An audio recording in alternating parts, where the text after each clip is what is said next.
하나님은 과거나 현재나 미래도 하시는 일이 있는데 그건 뭐냐?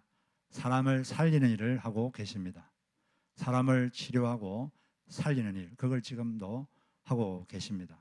그러므로 우리도 할 일은 사람을 살리는 일, 그걸 우리가 할 일이죠. 예수님께서 아버지께서 이제까지 일하시니 나도 일한다, 이런 말씀하셨는데 왜 그런 말을 하셨느냐? 예수님이 38년 된 병자를 안식일 날 완전히 고쳤습니다. 고쳤는데 이 사람이 이렇게 38년 동안 있다가 고침받으면 다 기뻐해야 되잖아요. 얼마나 좋은 일입니까? 서로 축하해주고 정말 기뻐해야 되는데 그 당시 유대 종교 지도자들은 그렇지 않았습니다. 예수님이 안식일 날 병을 고쳤다는 것 때문에 예수님 오히려 박해를 했어요. 왜 그러냐면 그들이 갖고 있던 안식일법에 의하면 안식일은 일을 하면 안 된다, 그런 조항이 있죠. 그런데 일이 뭐냐? 그걸 자기들 나름대로 규정을 해가지고 안식일 날 병이 났을 때는 응급처치하는 것은 괜찮지만 고치는 것은 일이다. 그러므로 이 고치면 안 된다. 그러므로 안식일 날 일을 했기 때문에 안 된다, 틀렸다. 그래서 예수님을 핍박했어요. 그리고 또 안식일 날 또 그 안식일법에 보면 모세가 말한 그 율법에는 일을 하지 말라 그렇게 되어 있는데 일이 뭐냐? 이걸 나름대로 또 정확하게 규정한다고 나름대로 39가지 일을 만들고 그걸 또 세비 규정까지 만들어서 아주 복잡하게 만들었습니다. 그 중에 하나가 뭐냐면 안식일은 짐을 들고 옮기면 안 된다, 그런 법이 있어요.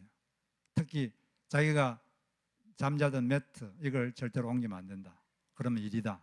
안식일법을 어긴 것이다. 그런데 이 지금 38년 된 병자가 고침받아가지고 자기가 앉고 있던 자리를 들고 걸어갔잖아요. 예수님이 자리를 들고 걸어가라 그랬으니까 걸어갔는데 그걸 보고 왜 일을 하느냐, 안식일 날. 그래가지고 일했다고 막 옳지 않다 그러고 이 사람을 비난한 것입니다. 그러니까 예수님이 하신 말씀이죠. 내가 왜 안식일 일을 하느냐? 우리 아버지가 지금도 사람을 살리는 일을 하고 있기 때문에, 사람을 고치는 일을 이 안식일도 하고 있기 때문에 나는 지금 고치고 있다. 뭐가 잘못됐냐? 그런 말씀을 하셨습니다. 원래 안식일법은 그 십계명이 제4계명인데 이런 말씀이죠.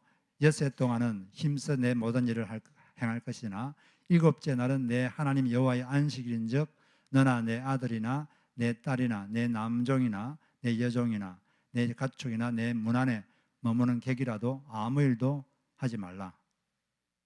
이 하나님께서 안식일법을 주신 것은 사람을 위해서 주신 겁니다. 사람의 복지를 위해서, 사람의 행복을 위해서 주신 거예요. 왜냐하면 사람은 가만히 내버려 두면 쉬지를 않습니다. 어떨 때는 걱정이 돼가지고 일을 쉬지를 못하고, 어떨 때는 또 더 욕심 때문에 쉬지를 못하고, 어떤 사람은 이 7일째도 일을 안 하면 먹고 살기가 힘들 거다 생각하고 쉬지도 않고 자기도 일하고 종들도 일하게 하고, 어떤 사람은 또 조금 더 벌어야지 그래야 자기 종들도 절대 못 쉬게 하고 하인들도 못 쉬게 하고 계속 그냥 일시키고 자기도 자기 몸을 혹사시키고, 그럴 수 있다는 걸 아시기 때문에 하나님께서는 사람을 위해서, 사람은 쉬지 않으면 안 되거든요. 그래서 제7일 날은 경제적 이익을 위한 모든 경제활동은 중단하라. 그리고 쉬어라. 몸을 쉬어라. 하나님이 명령으로, 법으로 만드셨습니다. 안 그러면 안 쉬다가 혹사당해가지고 건강을 해치고 죽을 수도 있기 때문에 하나님께서 인간을 위해서 이런 법을 만든 거예요. 인간을 얽매려고 만든 게 아니고. 그리고 이제 몸을 쉬어주고, 몸을 쉬면서 몸에 충전을 하는 거죠. 건강의 충전. 그 다음에 또 뭘 해야 되느냐? 몸만 충전해서는 안 되고 영혼을 충전해야 되잖아요. 사람이라는 게 마음이 있기 때문에. 그래서 영혼의 충전을 위해서 또 뭘 하라 그랬냐면 레위기 23장 3절에 보면 엿새 동안은 일을 하여라. 그러나 일의 날은 반드시 쉬어야 하는 안식일이다. 거룩한 모임을 열어야 하고 어떤 일도 해서는 안 된다. 이 나라 너희가 살고 있는 모든 곳에서 지킬 주의 안식일이다. 거룩한 모임을 열어라 그랬죠. 거룩한 모임이 뭘까요? 거룩한 모임은 예배죠. 예배. 몸을 경제적 활동을 중단하고 예배를 드려라. 하나님을 생각하면서 하나님을 예배드려라. 우리가 전심으로 하나님 예배드리면 하나님이 그 장소에 그 사람에게 임재하십니다. 하나님이 임하시면 그 사람의 영혼이 새로워져요. 마음의 고통도 사라지고 마음이 새로워집니다. 마음이 확 바뀌는 거죠. 그러므로서 마음이 충전을 받게 되는 거예요. 영혼이 충전되는 겁니다. 예배는 바로 우리 영혼이 충전되는 시간인 줄로 믿습니다. 하나님을 높여드리면 하나님 우리를 충전시켜 줍니다. 그게 바로 예배죠. 그래서 이 안식일 날 경제 활동을 중단하고 예배를 드리라. 그래도 예수님은 뭐라 하느냐? 마태복음 12장 12절에서 그러므로 안식일에 선을 행하는 것은 옳으니라. 안식일은 또 선한 일을 하는 시간이에요. 선의 활동, 선한 활동.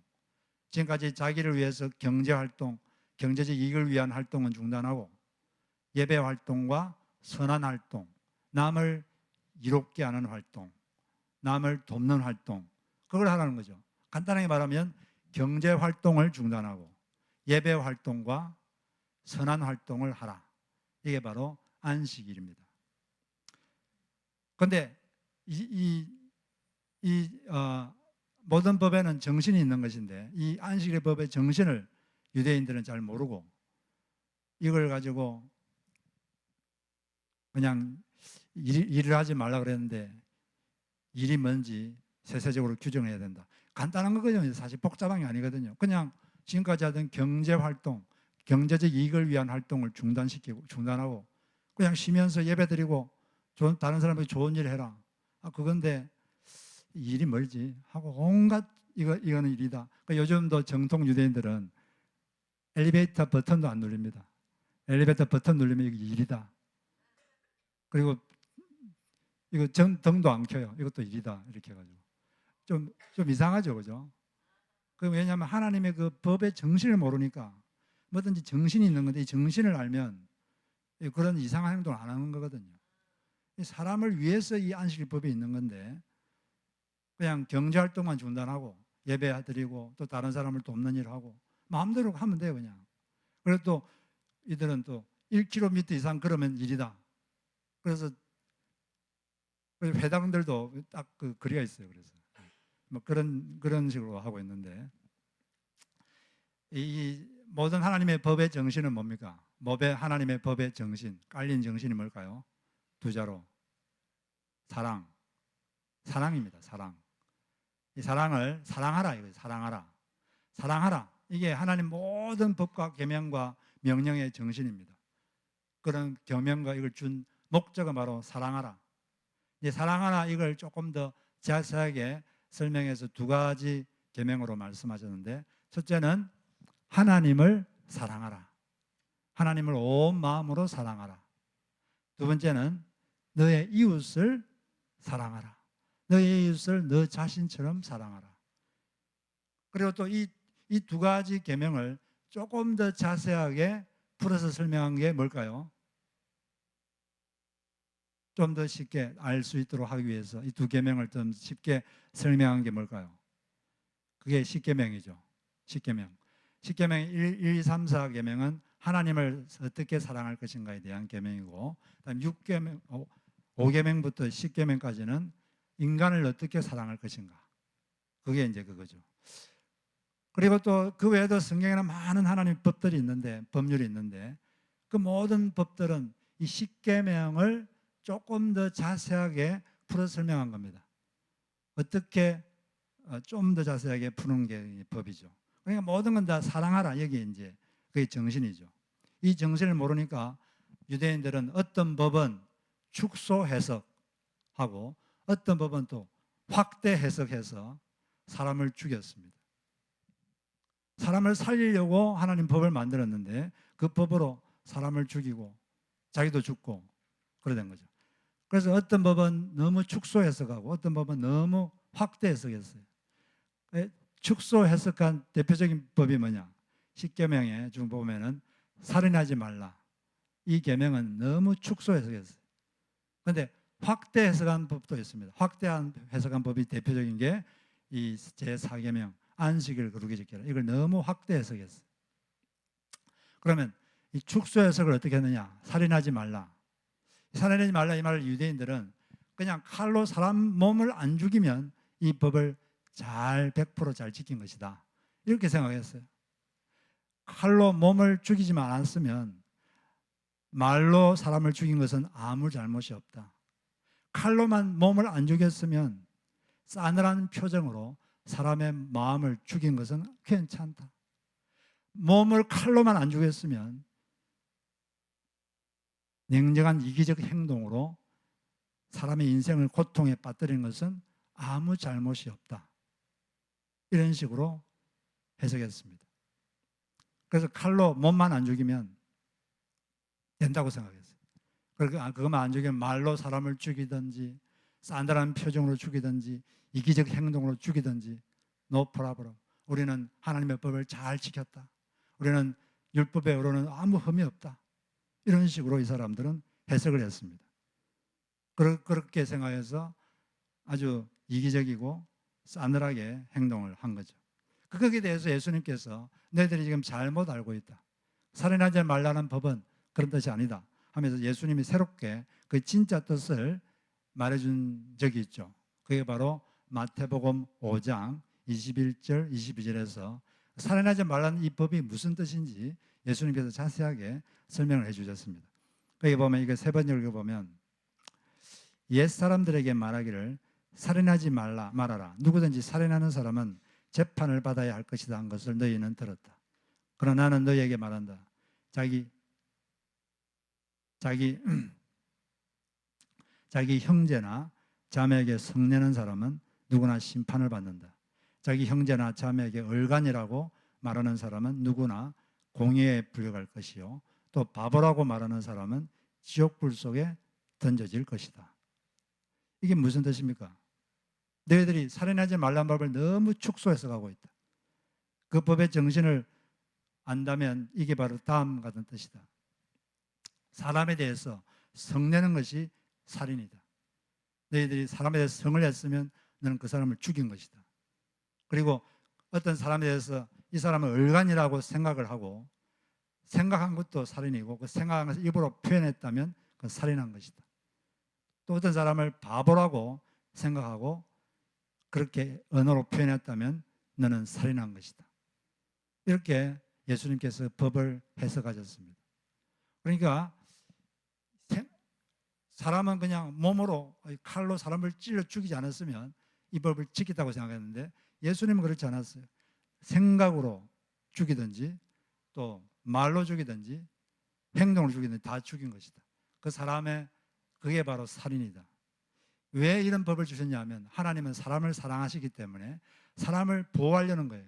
사람의 몸을 보호하고 사람의 감정을 보호하고 사람의 인격을 보호하기 위해서 이 살인하지 말라는 법을 주신 것입니다. 모든 법의 기제에는 사람에 대한 사랑, 그것이 다 깔려 있는 것이죠.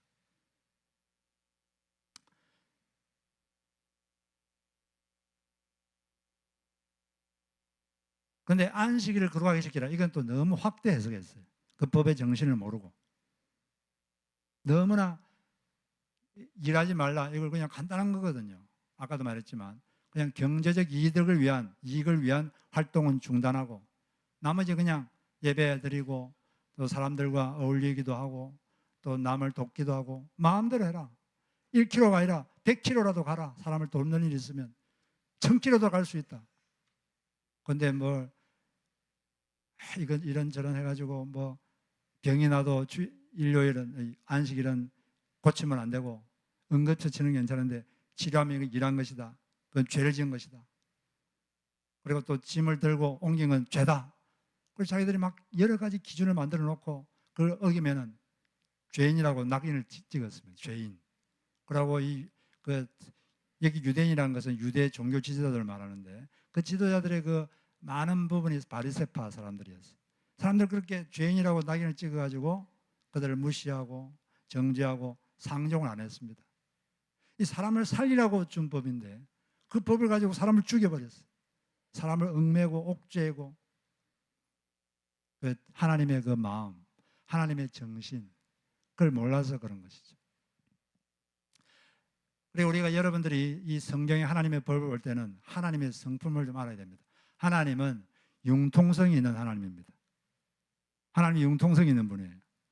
그게 가장 대표적으로 나와 있는 게 예수님께서 마태복음 12장에서 그때도 막 유대인들이 안식일을 왜 어겼냐 그러면서 막 비난할 때 예수님이 하신 말씀 중에 있는데, 그게 이제 사무엘상 21장에 보면은 다윗이 사울 왕에게 쫓겨다닐 때 그때 막 급하게 쫓겨다닌다고 먹지를 못했어요. 너무 배가 고팠습니다. 그 배가 고픈 상태에서 그 아히멜렉이라는 제사장이 있는 그 성막에 가게 됐어요. 거기 가가지고 혹시 먹을 게 없습니까? 그러니까 아히멜렉 제사장이 여기 먹을 게 없고 한 가지 먹을 수 있는 것은 성막에 하나님 앞에 이렇게 드린 진설병 그것밖에 없습니다. 그런데 이 진설병은 레위기 24장 9절에 가면은 그 진설병 그 떡은 아론과 그의 자손 제사장만 먹을 수 있어요. 거기 보면 제사장에게 돌리고 거룩한 곳에 먹을지니 이는 지극히 거룩함이니라. 그 떡은 보통 사람 먹으면 안 되고 제사장만 먹도록 모세가 법으로 만드는 거예요. 그런데 이것밖에 없다. 그런데 다윗은 제사장이 아니거든요. 그런데 아히멜렉은 그걸 줬습니다. 모세는 주지 말라 그랬는데 줬어요. 그것도 다윗은 그것도 받아 먹었어요. 그런데 거기에 대해서 하나님은 오케이 괜찮다 그랬고 예수님도 괜찮아 그렇게 됐습니다. 이게 웬일입니까? 아니 법을 만들었으면 지키셔야지 왜 이때는 왜 괜찮고 왜 이러시나? 왜냐하면은 법이라는 게 정신이 있거든요. 이 부득이한 경우는 이 법의 정신에 맞으면 하나님은 허용하십니다. 하나님이 융통성이 있는 분이에요. 근데 평소에 아무 일도 없는데 만약에 나중에 이 다윗이 그 왕이 돼가지고 좀 이 진설병이 무슨 맛인지 좀 궁금하다. 그래가지고 가가지고 제사장한테 가가지고 내 이 맛을 좀 알아야 되겠는데 좀 주세요. 근데 제사장이 이거는 제사장만 먹을 수 있는 겁니다. 제사장만 먹을 수 있습니다. 뭐라고? 왕이 말하는데 빨리 줘. 그래가지고 막 먹었다. 그러면 어떻게 됐을까요? 그러면 뭐 우시아 왕처럼 문둥병이 걸리든지 그렇게 됐을 겁니다. 그냥 평시에는 하나님 법을 지켜야 돼요. 평상시에 아무 일도 없는데 그냥 융통성을 발휘하겠다 그러고 그냥 그런 식으로 하면 그 하나님의 법을 무시하는 거죠. 그건 하나님을 가볍게 여기는 거고 그건 범죄 행위입니다. 그러나 특별한 경우에 부득이한 경우에 그 법의 정신과 맞으면 하나님은 허용하십니다. 왜 그러면 그 진설병을 제사장만 먹으라 그랬느냐? 그 이유는 이 떡이 하나님께 바쳐진 거기 때문에 그걸 거룩하게 대하라는 거죠. 함부로 대하지 말고 거룩하게 대하라. 그래서 제사장만 거룩한 곳에서 먹도록 규정을 한 것입니다. 그런데 지금 배고파 죽게 된 사람이 있는데 먹을 건 그것밖에 없을 때 그럼 이 떡을 어떻게 되느냐? 이런 상황에서 이 떡을 가장 거룩하게 사용하는 방법은 무언가? 아히멜렉 제사장은 본능적으로 알았습니다. 이분은 영적인 사람이기 때문에 이런 상황에서 이 떡을 가장 거룩하게 사용하는 방법은 이 배고픈 사람을 먹이는 것이다. 그러면 하나님도 이해할 것이다. 그렇게 하고 그냥 줬어요. 그러니까 다윗도 먹었습니다. 아무 일도 안 생겼어요. 막 벼락이 쳐가지고 죽지도 않았어요. 예수님도 괜찮다 그랬어요. 하나님은 이처럼 융통성 있는 분입니다. 우리가 이런 융통성이 좀 있어야 돼요.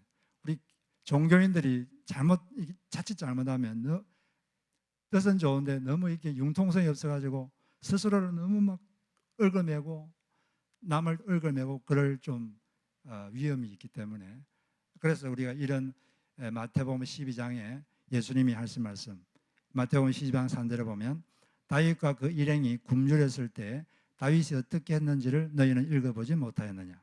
다윗이 하나님의 집에 들어가서 제단에 차려놓은 빵을 먹지 않았느냐. 그것은 오직 제사장들 밖에는 자기도 그 일행도 먹어서는 안 되는 것이었는데 말이다. 그런데 괜찮았다는 거죠. 이게 바로 하나님은 융통성 있는 분이시다. 그걸 우리가 기억하고 하나님의 말씀, 하나님의 법을 해석할 때 그런 마음을 가지고 해석하고 여러분들도 그렇게 적용하시고 남들에게도 그렇게 적용을 하시기를 바랍니다. 하나님은 이처럼 지금도 사람을 살리는 일을 하고 있는 거예요. 하나님은 사람을 살리고 싶고 사람을 치료하고 싶고 이게 하나님의 마음입니다. 과거도 그랬고 지금도 그렇고 앞으로도 그럴 것이고 근데 그걸 모르고 그냥 자기들이 만든 어떤 안식일 법을 가지고 예수님이 사람을 고쳤다고 왜 안식일 고쳤느냐 그러면서 핍박을 하고 또 그걸 자리를 들고 갔다고 사람을 막 그렇게 틀렸다고 비난하고 그렇게 이 사람들은 행동을 한 것입니다. 우리는 이 하나님을 본받아서 우리도 늘 다른 사람을 살리고 다른 사람을 이렇게 고치는 그런 일을 해야 될 줄로 믿습니다.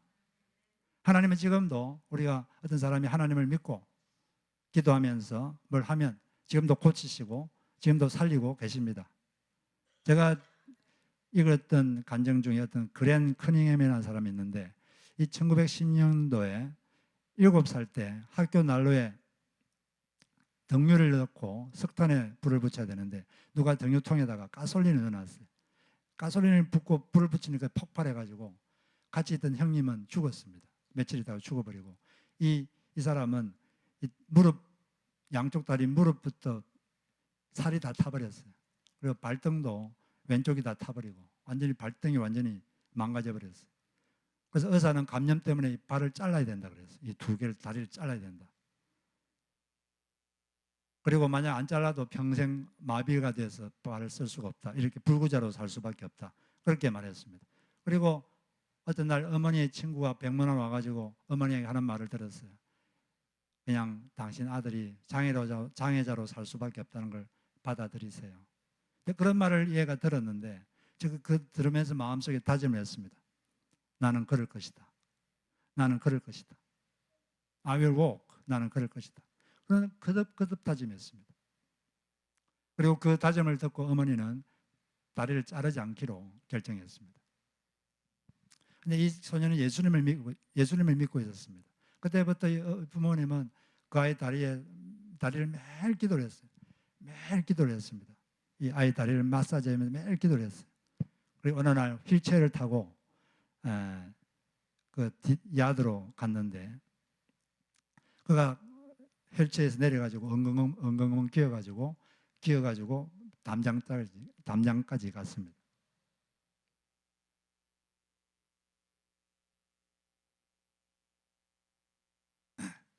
그렇게 연습을 매일 했습니다. 내가 자기가 반드시 걷겠다는 집념을 가지고 2년 만에 그는 이제 도움 없이 혼자 걸을 수 있었습니다. 그리고 뛸 수가 있게 되었어요. 그 어려운 시기에 그가 가장 좋아했고 늘 암송했던 구절이 이사야서 40장 31절 말씀입니다. 이 말씀을 계속 암송하면서 그는 걷고 뛰고 그랬어요. 무슨 말씀이죠? 오직 여호와를 앙망하는 자는 새 힘을 얻으리니 독수리가 날개치며 올라가면 가들 것이요 다른 박질하여도 곤비하지 아니하겠고 걸어가도 피곤하지 아니하리로다. 이 말씀을 붙잡고 매일 걷고 뛰고 뭐 어디 갈 일 있으면 계속 뛰어다녔습니다. 그러니까 다리가 튼튼해져 가지고 달리기를 아주 잘하게 됐어요. 고등학생 때는 육상팀에 들어갔습니다. 그래가지고 결국 1934년도 25세 때 1마일 경기에서 세계 신기록을 수립했습니다. 그리고 은퇴 후 그는 30년 동안 청소년들을 지도하는 일을 했는데 그는 늘 그들에게 두 가지를 말했다고 합니다. 첫째, 하나님을 신뢰하라. Trust in the Lord. 그리고 두 번째, 절대 포기하지 마라. Never quit. 절대 포기하지 마라. Trust in the Lord and never quit. 하나님을 신뢰하고 기도하면서 포기하지 말고 계속해라. 그렇게 하면 된다. 이런 말을 계속했습니다. 그렇게 기도하고 그렇게 노력하니까 하나님이 이 사람을 걷게 하고 뛰게 하고 나중에는 세계 신기록도 세우는 그런 사람으로 만드신 줄로 믿습니다. 지금 하나님은 우리를 살리고 있고 우리를 치료하고 있고 살리고 있는 일을 하고 계십니다. 우리도 이 하나님을 계속 신뢰하고 기도하면서 계속 우리 할 일을 한다면은 하나님께서 역사하실 줄로 믿습니다.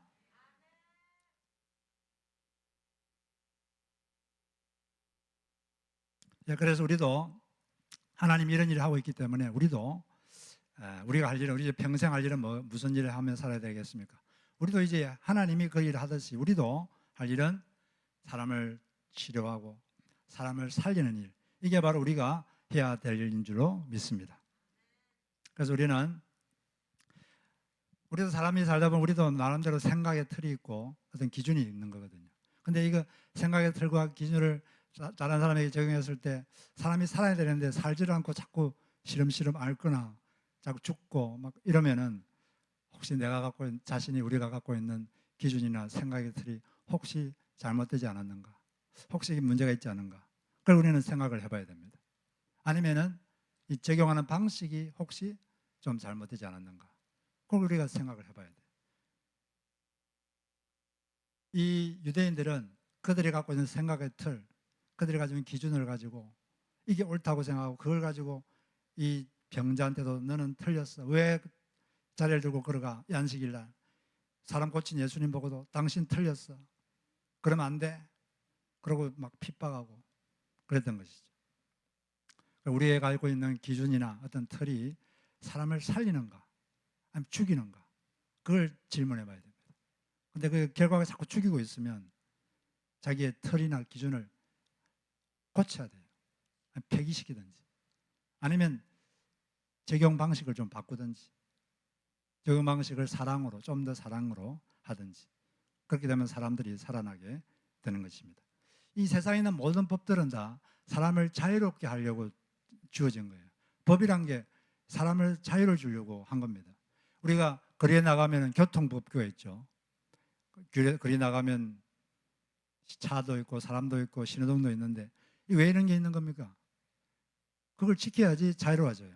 안 지키면 부자연스러워지고 다치기도 하고 죽기도 하고 그럽니다.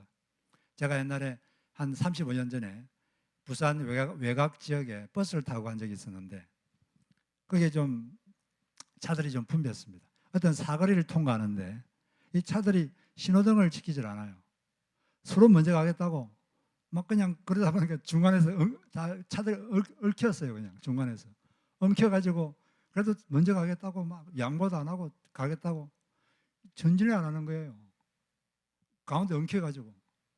그러니까 아무리 그 복잡해도 그 사거리는 뭐 한 5분이면 통과하거든요. 뭐 신호등 하나 건너고 두 번째 하면 5분이면 되는데 그 사거리 통과하는데 제 기억에 30분이 넘게 걸렸습니다. 왜 여기 법을 무시하니까 부자유스러워지는 거죠. 법이란 건 자유를 주려고 주는 겁니다. 자유를 주려고. 더 사람을 이렇게 효율적으로 행복하게 하려고 법이 있는 겁니다. 하나님도 그렇게 말씀하셨어요. 신명기 10장 12절 13절에 보면 왜 하나님이 법을 만들었는가, 왜 계명을 만들었는가, 거기에 대해서 이렇게 분명히 말하고 있습니다. 신명기 10장 12절 이스라엘 자손 여러분, 지금 주 당신들의 하나님이 당신들에게 원하시는 것이 무엇인지 아십니까? 당신들이 행복하게 살도록 내가 오늘 당신들에게 명하는 주 당신들의 하나님의 명령과 규례를 지키는 일이 아니겠습니까? 여기 보면은 당신들이 행복하게 살도록 하기 위해서 명하는 하나님의 명령, 하나님의 명령과 규례는 우리가 행복하게 살도록 하기 위해서 주신 거라고 말하고 있습니다. 우리를 뭐 괴롭히려고 준 게 아닙니다. 하나님께 순종하면 행복이 와요. 하나님 원리에 순종하면 행복이 오는 줄로 믿습니다. 이 원리를 어기면 불행해집니다. 하나님의 원리를 잘 알고 지킬 때 행복이 오는 것입니다. 그리고 야고보서 1장 25절에도 보면 자유롭게 하는 온전한 율법, 하나님의 법은 사람을 자유롭게 하는 겁니다. 이 하나님의 원리를 잘 지킬 때 우리는 자유롭게 되고 더 행복해지는 거예요. 그래서 예수님께서 성전에 갔는데 그 성전에 이 38년 된 병자가 병 고침 받은 다음에 맨 처음에 성전에 간 것 같아요. 참 잘한 거죠. 하나님께 은혜를 받아서 먼저 성전에 가서 하나님께 감사하고 찬양해야죠. 성전에서 예수님이 이 사람을 만났어요. 이 사람을 만났을 때 예수님이 이 사람에게 제일 먼저 한 말이 뭡니까? 38년 된 병자였다가 고침받은 이 사람에게 성전에서 예수님이 딱 하신 말씀이 뭐였죠? 보라, 너가 나았으니 더 심한 것이 생기지 않게 다시는 죄를 범하지 말라. 이 말씀을 그대로 보면 너가 38년 동안 그 병에 고통받은 것은 너가 지은 죄 때문이다 그 말이죠. 그래서 지금 나았다. 만약 너가 그런데 지금 나았다고 또 죄를 지으면 더 심한 병이 걸릴 것이다. 38년 동안 고통받았는데 그보다 더 심한 병이 걸릴 수도 있다. 그러므로 다시는 죄를 범하지 말라. 예수님은 그때도 이 사람을 살리고 싶은 거죠. 살리는 일을 그때 하셨고, 이 사람을 살리려면 어떻게 해야 되느냐? 이 사람이 죄를 지으면 안 되는 거거든요. 죄를 지으면 죽게 돼요. 죄를 지으면 병들게 되고, 그래서 다시는 죄를 범하지 말라. 이렇게 말씀하신 겁니다. 그 사람을 살려야 되니까. 죄라고 하는 것은 사람을 병들게 하고 사람에 고통을 주는 겁니다. 물론 모든 병이 다 죄 때문에 그런 건 아니죠. 성경에 보면은 바울도 육체의 가시 병에 걸렸는데 그것은 그 죄 때문에 그런 게 아니라 안전장치로 하나님이 주신 거였죠. 바울이 교만해지지 않도록 하려고 그렇게 준 겁니다. 병을 줬다고 말씀하셨어요. 교만해지면 더 이상 하나님이 바울하고 동역할 수가 없습니다. 교만해지면 더 이상 바울을 사용할 수 없기 때문에 안전장치로 준 것이다. 잘못 바울이 죄져서 그런 게 아니다. 그리고 욥도 병 걸린 게 그게 죄 때문이 아니죠. 욥이 병 걸린 것은 욥을 더 연단하려고 그런 게 온 거죠. 모든 병이 죄 때문에 그런 건 아닌데 어떤 병은 죄 때문에 그런 거예요. 그래서 이 38년 전 병자도 이 병 걸린 것은 바로 그 사람의 죄 때문에 그런 것이고, 나았는데 또 죄를 지으면 더 심한 병에 걸린다. 그러면 다시는 죄를 범하지 말아라. 이 죄라고 하는 것은 사람을 병들게 하고 사람에게 고통을 주는 겁니다. 마음을 병들게 하고 관계를 병들게 하고 몸을 병들게 하고 그런 거예요. 그러므로 우리는 이 죄를 무서워해야 됩니다. 어떤 이유에서건 죄를 지으면 안 되는 것이죠. 그렇게 해서 고통이 오니까. 삼손은 하나님한테 큰 강력한 힘을 받은 사람이에요. 그런데 이 사람이 하나님이 하지 말라는 걸 했습니다. 뭘 했습니까? 하나님을 믿지 않는 이방 여인과 결혼하지 말라. 하나님 믿지 않는 여인과 연합하지 말라. 이게 하나님의 원리거든요. 이 원리를 깨뜨렸습니다. 그리고 블레셋 여인과 들릴라를 좋아했어요. 그리고 그 여자 뒷공무리를 쫄쫄 따라다녔습니다. 그 여자 따라다니다가 어떻게 됐습니까? 결국 두 눈이 다 뽑히고 쇠사슬에 묶여가지고 맷돌을 가는 그런 신사가 비참하게 됐죠. 나중에는 물론 회개하니까 다시 쓰임을 받게 되긴 했는데 왜 그렇게 비참하게 됐죠? 바로 하나님 원리를 어기는 거죠. 죄를 지으니까 그런 고통이 오게 된 것입니다. 우리는 죄를 무서워해야 되는 거죠. 그래서 우리가 당하는 고통 중에 어떤 고통은 우리의 잘못이나 우리의 결함 때문에 당하는 고통이 있습니다. 그런 경우에는 그 결함이나 잘못을 고쳐야지 그 고통이 없어지는 것입니다. 그런 경우는 이 삼손의 경우는 이렇게 삼손이 비참하게 산 것은 하나님이 그에게 그렇게 비참하게 한 게 아니에요. 귀신이 그렇게 한 것도 아닙니다. 왜 그렇게 된 거죠? 본인이 하나님 하지 말라는 걸 해가지고 스스로 고통을 자처한 거예요. 우리는 자처하는 고통이 우리에게 삶에 없어야 됩니다. 만약에 어떤 사람이 회사에 들어가기만 하면은 몇 개월만 있으면 자꾸 해고된다. 여기가 더 해고되고 저기가 더 해고되고 그러면은 이 사람이 막 그 이전에 사장들을 막 욕을 하고 그 사장님들 막 탓하고 원망하고 그런다고 해결될까요? 내가 뭐가 잘못된 게 없나? 내가 일을 하는 태도나 사람을 대하는 태도나 상사를 대하는 태도나 고객을 대하는 태도나 혹시 잘못된 게 없는가? 또 남들이 상사들이 해준 조언 혹시 내가 고쳐야 될 게 없는가? 이걸 생각하고 자기의 결함이 있다면 고칠 때 비로소 고통은 끝나는 거죠. 그런 케이스는. 죄라고 하는 것은 사람을 병들게 하는 겁니다. 우리는 죄를 지으면 안 돼요. 그래서 예수님께서 이 38년 병자를 사랑하니까 그런 말을 하신 것입니다. 하나님은 지금도 사람을 살리는 일을 하고 계십니다. 지금도 사람을 고치는 일을 하고 계신 줄로 믿습니다.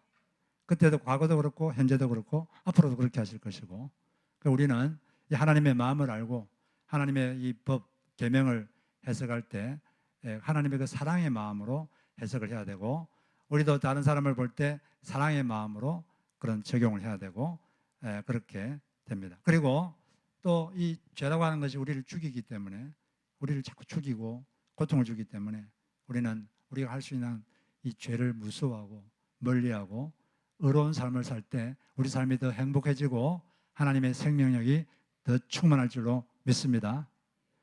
그런 여러분 되시기를 주의 이름으로 축복합니다.